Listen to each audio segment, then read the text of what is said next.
এই নতুন জায়গায় আর নতুন বাড়িতে আসার পর থেকে না এখনো পর্যন্ত না আমরা স্থির হতে পারিনি, কেমন কেমন একটা অস্থিরতা লাগছে। তারপরে এদিকে বৃষ্টি, সব কিছু মিলেই না কেমন কেমন মনে হচ্ছে। তার মধ্যে ওর অফিসের চাপ, সব দিকেই ব্যস্ততা। একটা বেলা গড়িয়ে গিয়ে বিকেলবেলা ও বাড়ি আসলো, প্রচণ্ড তো ঠান্ডা পড়েছে। আর বাবুর অবস্থা দেখছো, কবে যে বড় হবে জানি না। যাই হোক, অফিস থেকে ওকে কত সুন্দর নতুন বছরের গিফট পাঠিয়েছে দেখো।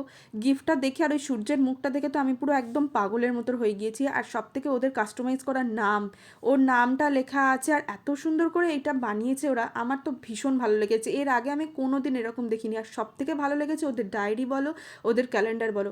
ওদের নতুন বছরের ক্যালেন্ডারের প্রত্যেক কটাতে গীতার শ্লোক লেখা আছে। আর এই নাম্বারিংগুলো আমি না নতুনত্ব দেখছি। আর এই লাড্ডুগুলো দেখছো, আমাদের বক্সটা না খুব ভালো লেগেছে। এত সুন্দর বক্সটা তৈরি করেছে, আমি তো গুছিয়ে যত্ন করে রেখে দিয়েছি। আর লাড্ডুর ব্যাপারে তো কিছু বলারই নেই। তার সঙ্গে ওদের অফিস থেকে যে গিফটটা দিয়েছে এটা অসাধারণ। এটা ঘরের মধ্যে আমি টাঙিয়ে রেখেছি। কেমন লাগলো গিফটটা?